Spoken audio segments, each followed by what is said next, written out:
Clover and the First Frost. A quiet autumn story about a rabbit who looks after the meadow all year round. By the time the leaves in Willowbrook Meadow began turning amber and gold, Clover had already started her autumn work. Inside her workshop, the cozy burrow beneath the roots of the old oak tree, the shelves were being restocked with rosehip pigments, dried herb bundles, and little baskets of acorns.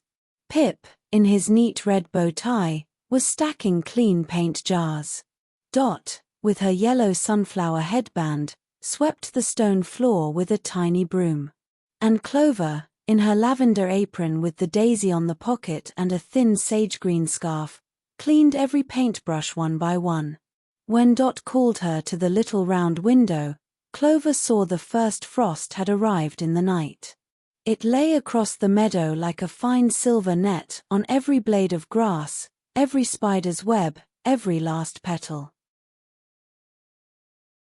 Clover pulled on her scarf and her collecting basket and stepped out into the quiet, pale gold morning.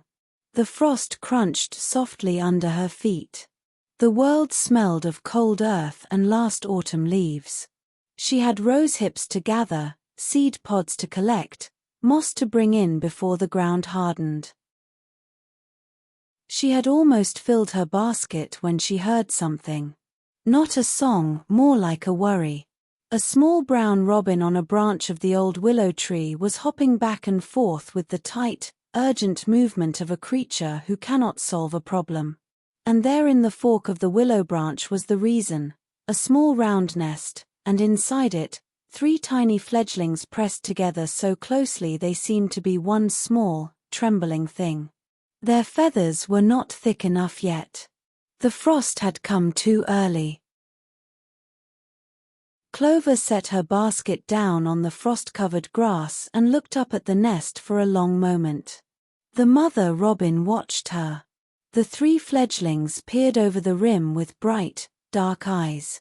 Clover thought about what she could carry and what she could not. Then she thought about what she could make. "Back in a moment," she said gently. "Don't go anywhere." She ran all the way back to the workshop, her long ears flying, her breath coming in quick white puffs. Pip and Dot looked up. Clover was already at the work table, pulling out soft green moss, strips of pale blue ribbon, thick wool batting, and dried reed grass. "We need a nest warmer," she said. "Soft inside, tight outside, and small enough to sit over a branch fork. Like a tiny sleeping cap for a nest," said Pip. "Exactly."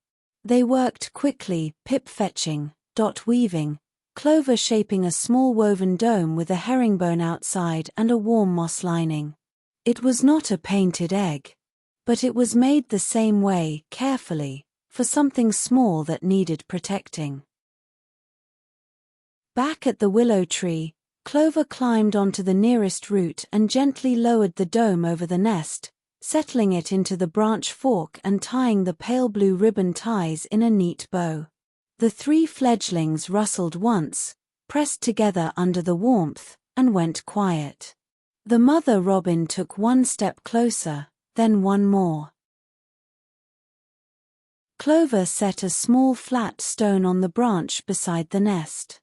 On it she arranged a handful of sunflower seeds, a pinch of millet, and a few small dried berry halves, with a piece of birch bark angled as shelter from overnight frost. The mother robin tilted her head left, then right. Then she hopped forward and took a sunflower seed in her beak. Then another. Her shoulders dropped slightly, the way shoulders do when the worst of the worry passes. She did not fly away.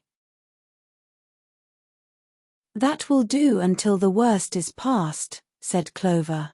She picked up her collecting basket and walked home through the melting frost, the grass tipped with tiny diamonds where the morning sun touched it.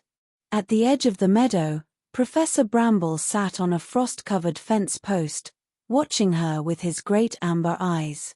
He gave one slow, approving nod, the way wise creatures do when they see something being done properly.